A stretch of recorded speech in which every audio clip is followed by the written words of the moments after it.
हर पिता का सपना होता है कि उसकी बेटी की शादी खुशी और सम्मान के साथ हो। लेकिन जब वही शादी दहेज की मांग से बोझ बन जाए तो सपनों का महल पल में ढह जाता है। ये कहानी है समाया की, जिसने अपने आंसुओं को ताक बनाया और मंडप से उठकर पूरे समाज को झकझोर दिया।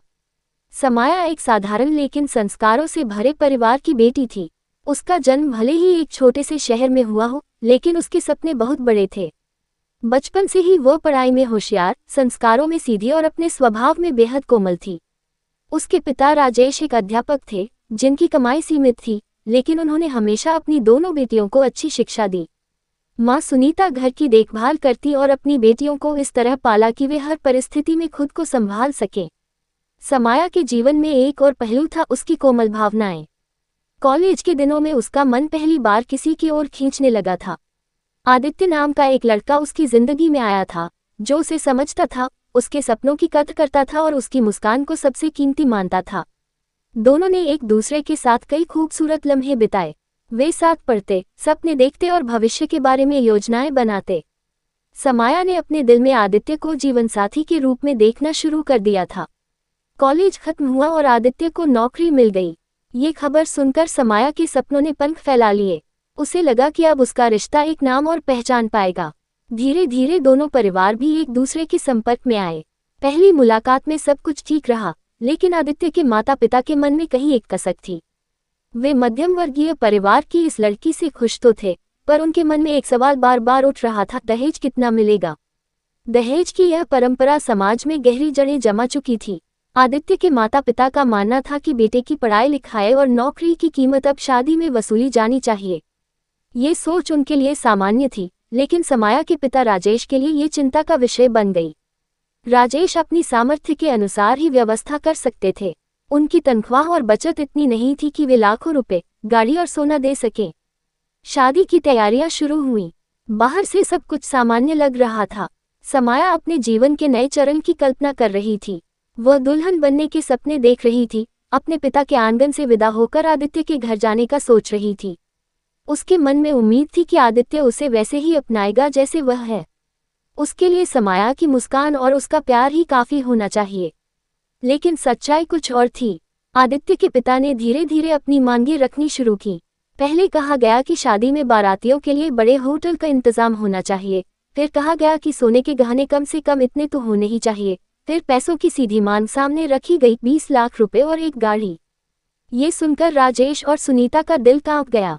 उन्होंने अपनी बेटी की खुशी के लिए घर गिरवी रखने की सोची। धीरे धीरे उन्होंने रिश्तेदारों से कर्ज लिया, कुछ पुरानी जमीन बेच दी और जितना संभव हो पाया उतना इकट्ठा किया। लेकिन फिर भी मांग पूरी नहीं हो पा रही थी। समाया ने महसूस किया कि उसके पिता दिन रात चिंता में डूबे रहते हैं। उनकी आंखों के नीचे काले घेरे बढ़ते जा रहे थे। माँ की मुस्कान धीरे धीरे गायब हो रही थी। ये सब देखकर समाया का दिल रोता था। वह सोचती थी कि आखिर क्यों उसकी शादी उसके माता पिता के लिए बोझ बन रही है। उसने अपने मन की बात आदित्य से कही। उसने कहा कि उसे दहेज जैसी चीजों की कोई जरूरत नहीं है, बस उनका प्यार और साथ काफी है। आदित्य ने उसे भरोसा दिलाया कि वह सब ठीक कर देगा। शादी का दिन आ गया। घर में चहल पहल थी, रिश्तेदार आ चुके थे। समाया दुल्हन के जोड़े में बैठी थी। लाल चुनरी में लिपटी वह स्वर्ग की अप्सरा जैसी लग रही थी। उसकी सहेलियां उसे घेरे हुए थीं, चारों ओर उत्साह और शोर था। लेकिन इस उत्सव के बीच एक अंधेरा छिपा बैठा था। बारात दरवाजे पर आई, शहनाएं बज रही थी।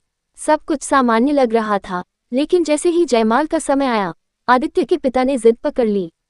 उन्होंने कहा कि जब तक 20 लाख रुपए और गाड़ी नहीं दी जाती, तब तक ये शादी आगे नहीं बढ़ेगी। वहां अफरा तफरी मच गई। राजेश हाथ जोड़कर गिड़गिड़ाने लगे। उन्होंने कहा कि वे अपनी सामर्थ्य से अधिक दे चुके हैं, लेकिन अब और संभव नहीं है। उन्होंने अपनी इज्जत का वास्ता दिया, बेटी की खुशी का वास्ता दिया, लेकिन आदित्य का परिवार अडिग रहा। उस समय समाया का दिल टूट गया। उसे लगा कि उसका सपना चकनाचूर हो गया। ये वही दिन था जिसका उसने बचपन से इंतजार किया था। लेकिन एक दिन उसकी इज्जत और उसके पिता की बेइज्जती का कारण बन रहा था। वह दुल्हन का घूंघट हटाकर सबके सामने आ खड़ी हुई। उसकी आंखों में आंसू थे, लेकिन आवाज़ में दृढ़ता थी। उसने अपने मन में ठान लिया कि अगर उसके जीवन की नींव दहेज पर रखी जाए तो यह रिश्ता शुरू होने से पहले ही खत्म हो जाना चाहिए। समस्या ने अपने हाथों से गहने उतारे और सबके सामने रख दिए।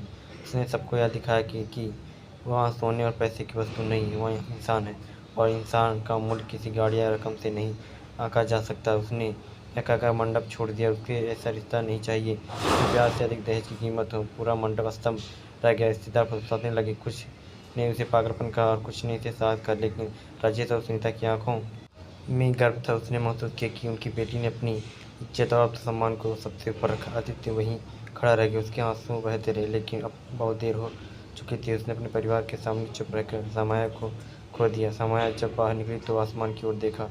उसका सपना अधूरा रह गया था, लेकिन उसकी आत्मा को सुकून मिला। उसने जाना कि सच्चा प्यार वही है जिसमें किसी तरह का सौदा ना हो। उसने यह भी समझा कि एक लड़की का जीवन उसके आत्मसम्मान से कहीं बड़ा नहीं है। उसकी यह कहानी गांव-गांव सार फैल गई। अब गाँव में छपी, सुर्खियों को लोगों ने झकझोरने लगी। समाज में चर्चा होने लगी कि जब एक लड़की अकेले खड़ी होकर दहेज का विरोध कर सकती है तो बाकी क्यों नहीं। समाज एक मिसाल बन गई। उसकी कहानी ने हजारों लड़कियों को साथ दिया। जीवन आगे बढ़ा, लेकिन समाज की दास्तां हमेशा लोगों की जुबान पर रही। उसने यह साबित कर दिया कि रिश्ते का आधार प्यार और विश्वास होता है, ना कि पैसे और लालच। उसके अधूरे सपने में समाज को एक पूरा सबक दिया।